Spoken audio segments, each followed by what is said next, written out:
Side now at this view of Campus Martius. We've had rain and even some thunder here across Metro Detroit. 7 First Alert meteorologist Hallie Vogel is tracking round 1 of wet weather.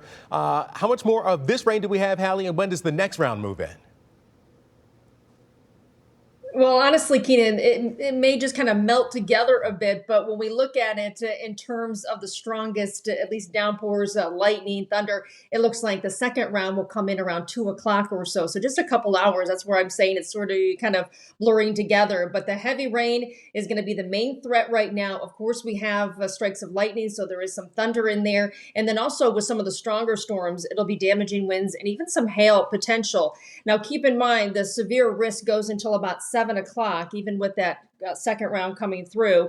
And by the time we get to tomorrow morning, looking at a round of heavy rain in the morning, a few showers lingering into the afternoon on Friday. But let's get to the radar and kind of dive in and show you what I'm seeing right now. Areas of lightning, so the thunderstorm centered around Mount Clemens to St. Clair Shores to the Grosse Points. So this is moving east at about 30 miles per hour. Ferndale, you're getting the heavy downpour for about another 20 minutes or so.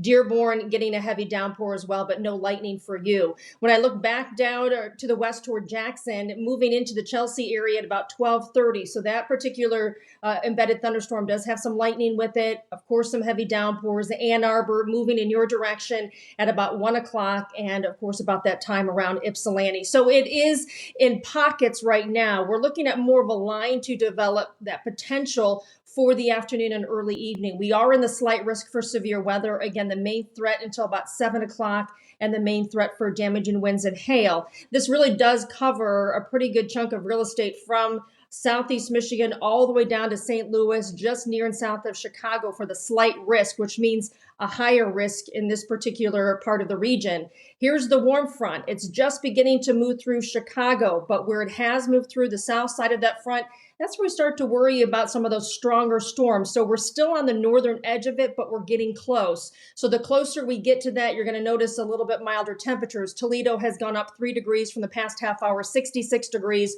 Just on the northern edge of that warm front. We're still in the upper 40s to low 50s, so we have a couple hours to go. So here's our hour-by-hour forecast. Notice back to the west, sort of that line developing by 2 or 3 o'clock, coming through Ann Arbor to Pontiac, Port Sanilac to Port Huron. It'll move east toward the downtown area about 3 or 4 o'clock, Flat Rock, Monroe, and then we'll see sort of the tail end of it near and south of I-94, hanging on for the afternoon into the evening, but it should all be out, at least that threat, by 7 or 8 o'clock. Now, the cold front comes through tomorrow morning, so redeveloping, but this looks more localized or scattered as it comes through, but the morning could bring some heavy downpours with a few lingering showers in the afternoon on Friday.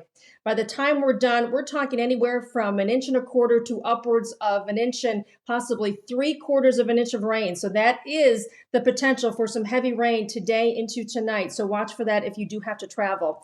Temperatures stay in the 60s. We're close to 70, and then we'll stay pretty mild tonight. We are looking at that slew of 70-degree temperatures, which is nice to see that stretch. The next chance for rain besides tomorrow will be on Sunday. Keenan will watch for that, but at least we're seeing more 70s than 60s. So we are kind of turning that corner. We've been talking about it. We deserve a spring, don't we? Yes, we finally looks like we're getting one, even though today it's all about spring storms. Thank you so much, Hallie.